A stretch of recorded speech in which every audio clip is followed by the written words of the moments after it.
Live, ladies and gentlemen, and this is the handout I just gave, and we're going to basically stare at this screen for the entire lesson. Yay. So what we have is the visual representation and some words of the covenants God established in life. I'm going to start at the bottom. For those of you watching virtually, I will post this handout for you to print and fill out for yourself on Google Classroom. Okay, so here we go.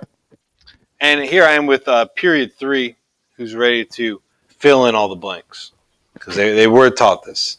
And we're going to see period 2 impressed me today with how they were able to fill this in. We'll see how y'all do. We're going to start at the bottom, though. We're going to start with the definition of a covenant. Who wants to give me a working definition of what the heck is a covenant? Maddie.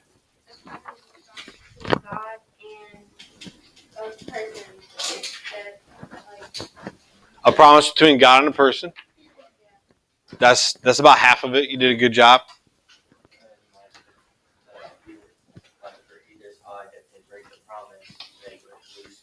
Yes, that it's not supposed to be broken, but should there be a broken covenant, you're going to miss out on the blessings, and God won't have a faithful people. Not that he needs us, but okay. You don't have to write down any of that. We're just trying to build up our knowledge.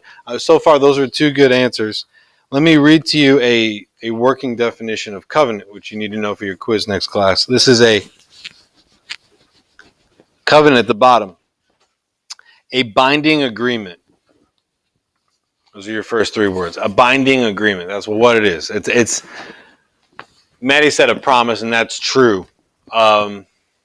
But it's more like, okay, I promise I'll pay you back tomorrow. We've all heard that before, right? It's a little bit deeper than that. It's a solemn. It's a binding of a solemn agreement. You don't have to throw in the word solemn. A binding agreement between human beings. So you can have a covenant between 2 or more human beings, or between God and his people. So far, our definition of covenant is this: a binding agreement between humans, or between God and humans.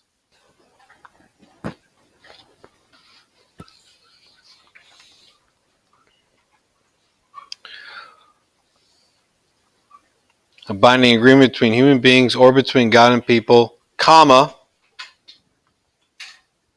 holding each to a particular course of action. Holding each of the parties involved to a particular course of action. So this covenant comes with expectations and promises and blessings. One more time. A binding agreement between humans or between God and humans, comma, holding each to a particular course of action. Anybody need it again? Holding each to a particular course of action. All right, so it's very deep. Let's talk about, before obviously we're going to get into the covenants between God and his people. Tell me about covenants between people. What relationships have covenants?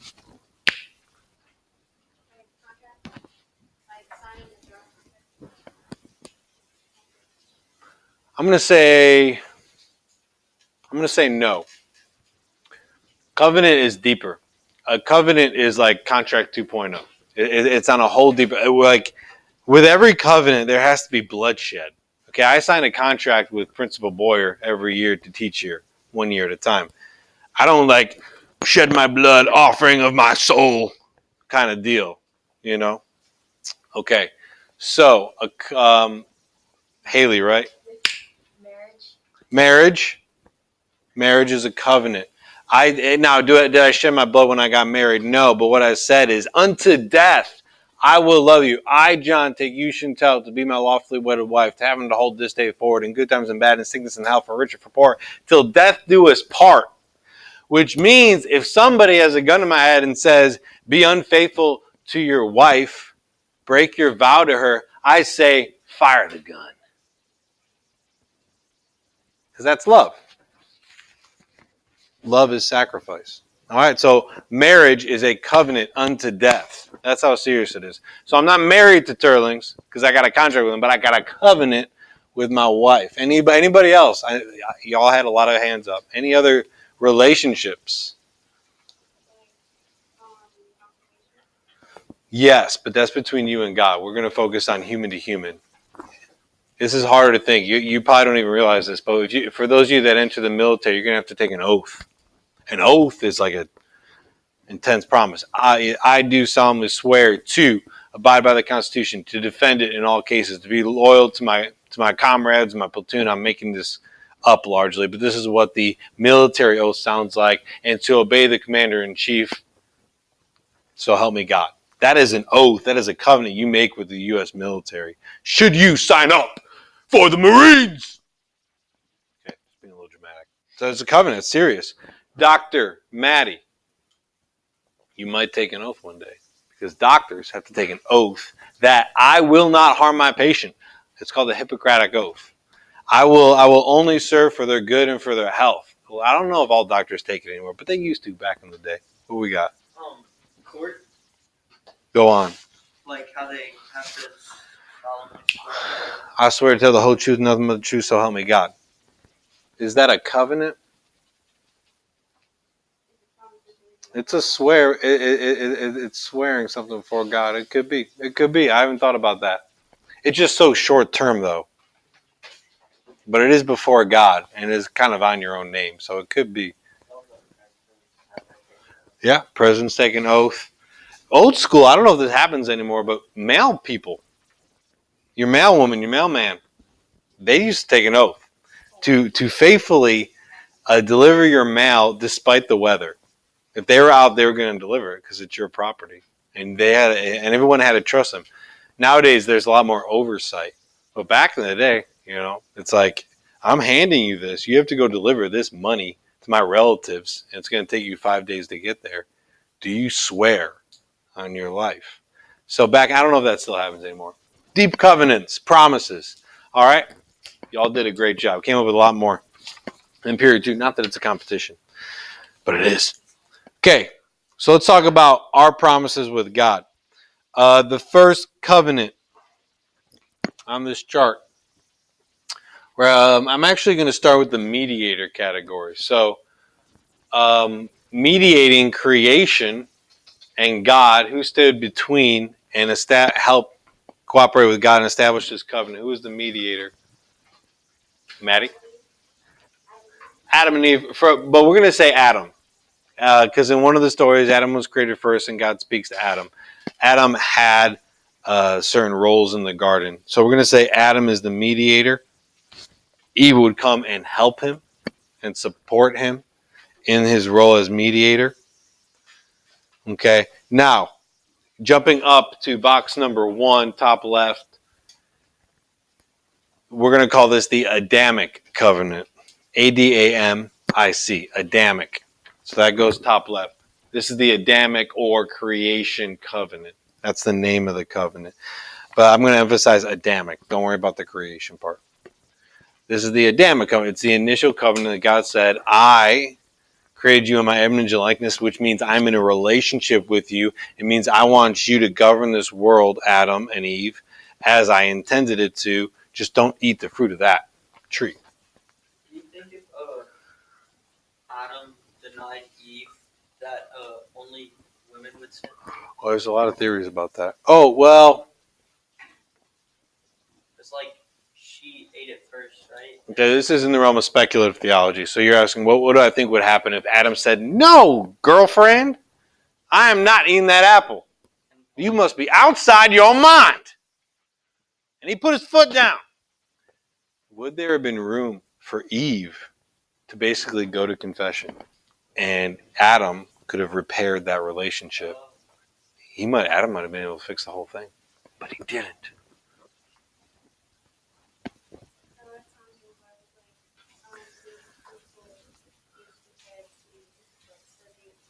Being fruitful is...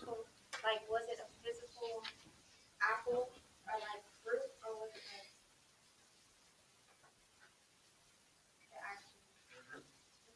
like the actual male and female? Listen, you want to be an OB, you gotta talk a little more plainly. What is sex? You think sex is a sin? No, it wasn't, but they didn't like have to reproduce because they being created by God. Like, Oh, God told them. He said, "Be fruitful and multiply." So they better have kids, or God's not gonna be happy. Yeah, no sin on the sex part. They were a married couple, which is actually the answer to number 13 box. Married couple. The organization by which God enters into a relationship is through each other. Adam only discovers himself through Eve. He says, whoa, somebody like me, somebody I can talk to, somebody I can relate to, somebody I can have babies with, because I'm not excited about those apes over there, you know? Adam's like, now we're talking, God. Whoa, man. And so they named her woman. That was a joke. Thanks for laughing. All right, so we got the organization Married Couples is in box number 13. This is the Adamic Covenant. Adam's the mediator. We're rolling. Questions on that one? Covenant number 2, the world becomes a hot mess, but nobody knows why. Here's the trivia question worth 10 bonus points if you want it on this quiz next class. Let's go. Why was the world a hot mess? What was wrong with the world at the time of this man whose name is? No, that's the mountain. Number 8. Who's the mediator of the second covenant? Noah. And the world's a hot mess during the time of Noah because? Because people are sinning. Yeah. People are sinning. You need to get a little bit more specific than that. Oh, people are sinning. Haley. Okay, so after Cain and Abel, Yeah, that was a Cain bad on story. his own, and then they had Cain's line, who was like not as pure as, or whichever one killed him. Yeah, Cain killed Abel. Yeah, so Cain's line went on, and he produced, and then they had another son, and he had like a pure line, and then they intermarried, and then they started to have kids, and then it like cursed like No. We don't have any details on the marriage of Cain, I don't think. like someone from his line. Like, Yeah, well, everybody's from his line. Everybody's from his line because he killed his brother. no, but there was the reason there was Cain and Abel, and then there was a third Seth. That's what Seth. Seth. And then there was Cain's line, and there was Seth's line, and they ended up intermarrying, which Seth had the good line of people. and bad, and then so it like stained the whole bloodline, and that's why Noah. People were fighting, and God had to stop them. Okay, you're right. Descendants of Cain and Seth.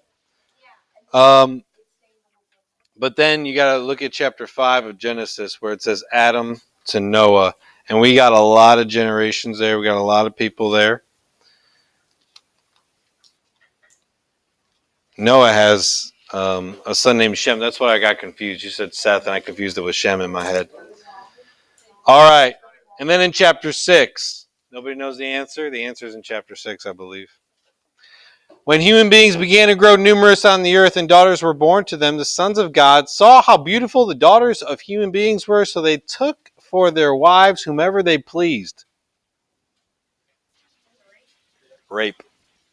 There was mass rape happening out of the lust of men.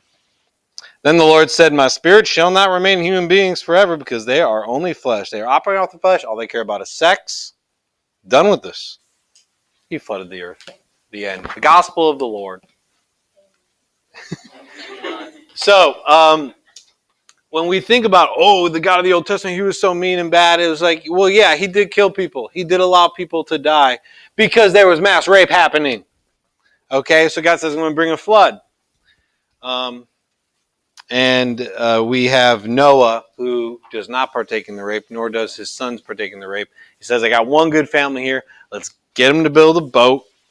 Get them on the boat. Get the animals. Once again, you have basically a new covenant because they got to restart. So it's kind of like Adam with the animals, and Noah's got to restart everything. So get the animals on there. Restart things. God floods the earth of its sin. This is the Noahic Covenant, which is basically Noah with an IC at the end. Noahic is the answer to number 2 box up at the top. The Noahic Covenant. Mediator Noah on Mount Ararat. Ararat. Ararat. And then we don't see in the first. Did I tell you the answer to number 13? Married couple, right? But we got a little bit more going on with Noah. What organization, which is larger and bigger than a married couple, is being kind of recreated and saved from sin? A family. Very good. Family. Noah and his family. Okay. Now let's jump down to the bottom, number 23 here. These are the covenants of creation. Fill in the blank there. These are covenants of creation. So obviously God created the world, and then he created Adam, who was in charge of it. But then he had to recreate with Noah, establishing more boundaries, more guidelines. These are God establishing fundamental relationships, solemn agreements between him and his people. Okay? So let's jump up to number 3. Why did God save Noah and all this? If he knew, like, God could see everything, so God, everything is like one moment. This, like, our conversation is happening at the same time. So, why would God save Adam? Why would God save Adam? Why would God save Noah and his family? Noah and his family, if he knew that his son was going to rape his dad. His son was going to rape his dad? What? Oh, that's what I'm talking about. What happened in that tent? Right, what happened in that tent? Because something happened. Yeah, Noah passed out drunk. And then something happened to his son. Yeah.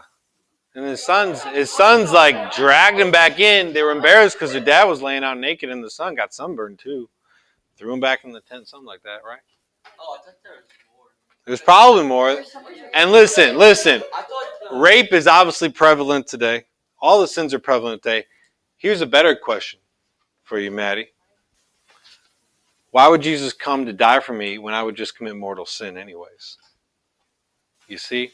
When God establishes a covenant, he knows we're frail. He knows we're weak. He knows we're going to fall short, just as Noah and his sons and everybody ever, except for Jesus and Mary, we all fall short. But he redeems us anyway because he's a good, good father. Because he's willing to let us fall and let us jump back to him time and time again, knowing that, yeah, some people might even jump away from him all the way to hell because we have that freedom. But God wants to give us the opportunity, and some of us will take the opportunity, and we will be saved, and we will live in God's love and in his family forever and ever. Does that answer your question?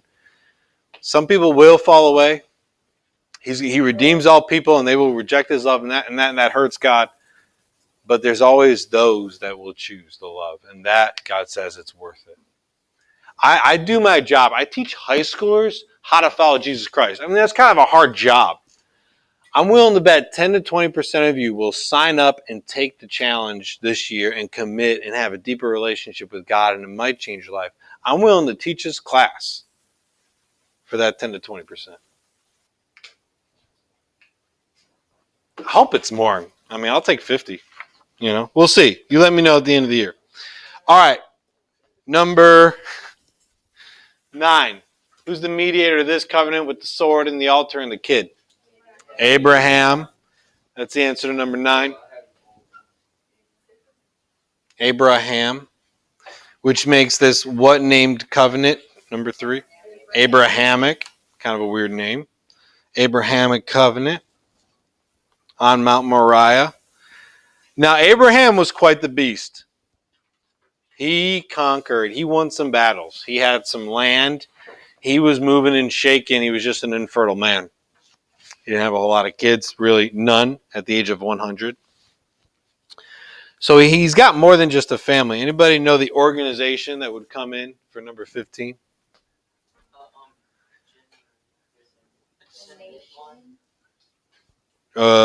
Close. It's in between family and nation. No, that's way too big. Tribe. We don't usually use that word in today's culture. A tribe. Abrahamic Covenant organization. Abraham was the father of this tribe. He didn't have any kids, but he had servants. He had maybe slaves. He had people working with him, for him, and he was in charge. He was the leader of a gang. but instead we're just going to call it a tribe. All right, and this is where your bell ringer comes in. And so I'm going to jump to your bell ringer, and we're going to see who got it right. But don't worry, no one will see your name.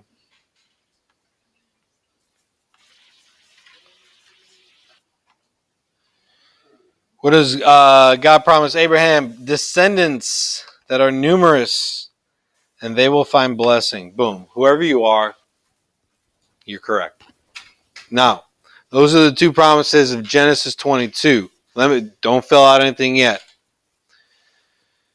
The first one is number 1 under the Abrahamic Covenant. You see that on this chart, it is number 20. God promises Abraham a great nation. That's the descendants. There's going to be great people to come after you.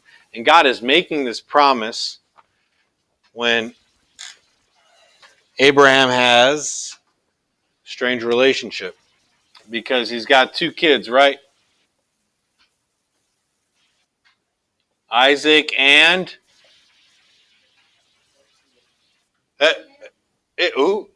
Ishmael. Very good, Caleb. Ishmael, son of Hagar. Isaac, son of Sarah, his actual wife. Okay. Now, from this line, we're going to get the Jewish people. That's the Star of David, symbol of the Jewish people. They identify as sons and daughters of Abraham through Isaac. Ishmael would be the father of another nation. The what? Okay, I'm sorry. That just caught me off guard. I'm not even going to repeat that on the microphone. Yes, Islam. Here's the symbol for Islam. It's like a crescent moon, and there's like a star. The Islamic people.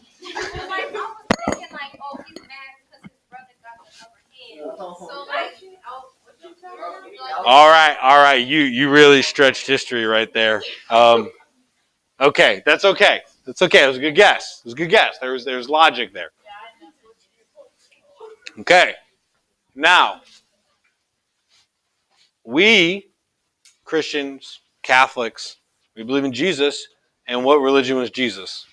Jewish. He was Jewish. And so from Judaism, we get Christianity, and there's the cross, the main symbol of Christianity. Okay. How many people are there in the world? 7 billion.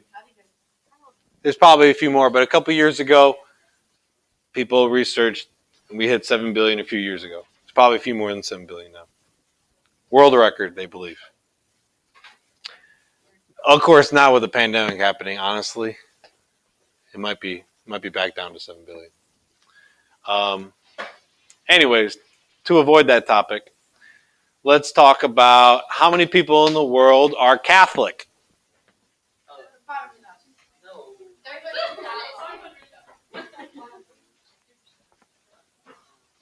You're going to be surprised by this. Now, these are people who are baptized Catholic. They may never go to church again. 1 billion. 1 billion are in the Catholic Church, CC. Is there a religion larger than ours? I'm getting there. How many are Christian? No, including Catholics, yes. But there's about 1 billion Christians, aka Protestants, and about 1 billion Catholics. 2 billion out of the 7 billion people profess Jesus Christ as Lord and Savior. There's a few differences that we're going to get to next semester. One, the Catholics say we believe in an organized church with Pope, bishops, clergy that God has appointed to lead us. Protestants say we don't need that. We got the Bible, and we're going to follow Jesus as we read about him in the Bible. That's the short answer. There's a lot more, though. How many Muslims are there in the world? This number is the only number that's going up. It's in the neighborhood of 2 billion. Now, by the time you die, there will probably be more Muslims in the world than Christians. Because they're having 10 babies each. And we're having 1 or 2. So Islam, by the time y'all die, will be the most popular religion in the world. And I don't know exactly, but I think there's roughly 500 million Jews in the world. Do the math. How many billions of people have their father as Abraham? 4.5. Okay, so is the Bible true, Mr. Peo?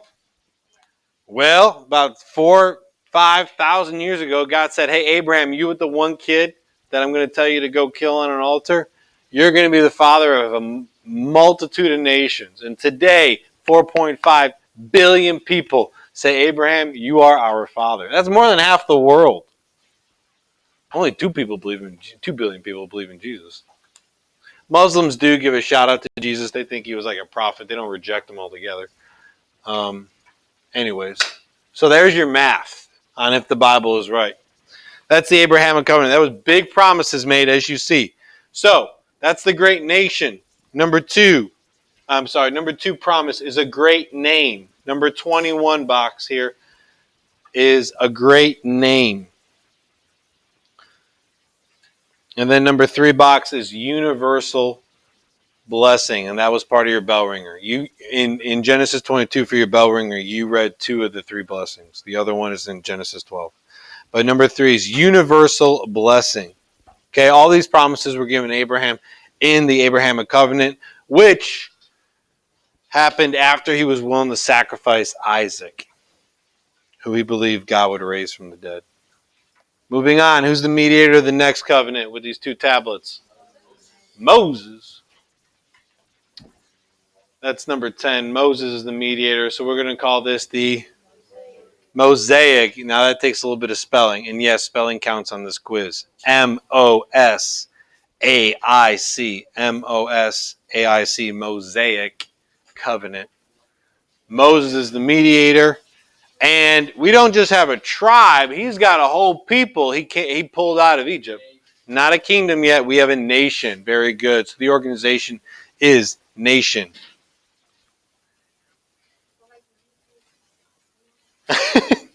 Slow down. Stay in Exodus right now. And the great nation that was promised to Abraham is fulfilled here. All right, moving on, because I want to get to the chapel for a prayer assignment today. We have the mediator of this covenant. He's got a crown. He's got a David. David is mediator. Number 11 box is David. And the number 5 box makes this the Davidic covenant. And David is king. The first king, yeah, he's got a kingdom. There you go.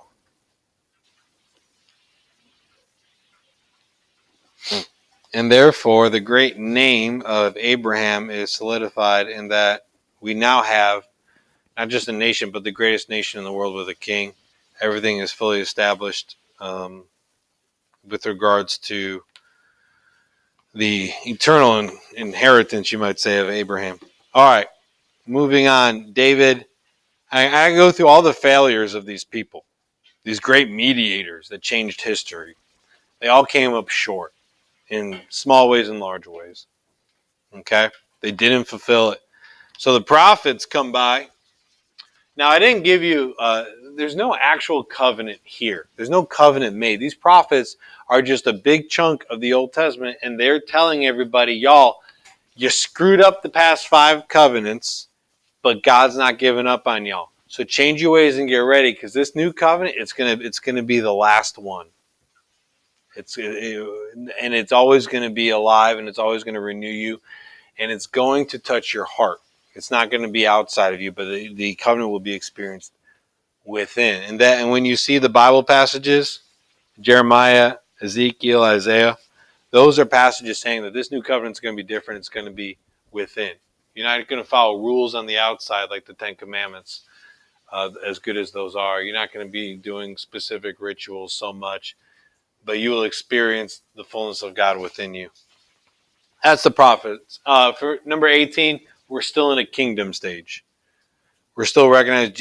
Israel was established as a kingdom. They kind of got beat up and dissolved a bit, but so be it. And then it brings us to the last covenant. Who is the mediator of the last covenant? Jesus is the answer to the 12 spot. Now here's a tough question. What is the name of this covenant? Well, how would you describe this covenant? It's not the Mosaic Covenant. What? Messiah, you said? Messianic? Wouldn't be wrong. That's a good name for it. It could be a name for it. Kaylin? Eucharistic? Oh. No, but that's another good one. Maddie? The Divine Covenant? No, they're all divine because they're all from God. Yeah, good job. Eucharistic. I thought you said you're so close. I did. Eucharistic. Eucharistic. Yeah, you got to spell that one right. EUCHARISTIC.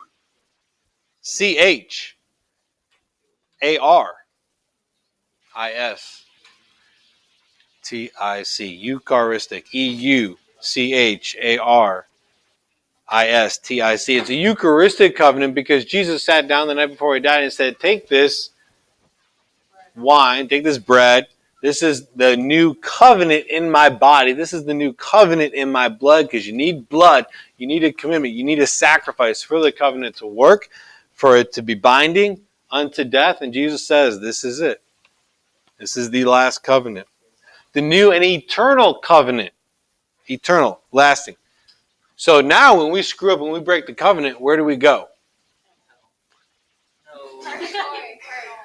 When John Paoletti makes a big mistake, where do I go? I go to confession. Why? Because I enter back into the covenant. I say, God, I broke your covenant. I'm sorry. I should be loving you better. I need more of you in my heart. The priest tries to fix me up. He absolves me. I'm back in the covenant because I just made a covenant with God, saying that I firmly resolve with the help of that grace to do penance and to avoid the near occasion of sin. I enter back into the covenant. I'm going to fix my problems, God. And then God bestows graces of that covenant to me. So we don't need another covenant because this covenant keeps working, keeps patching us up, keeps healing us. Jesus' mercy is endless. Eucharistic covenant, Jesus the mediator. What's the organization?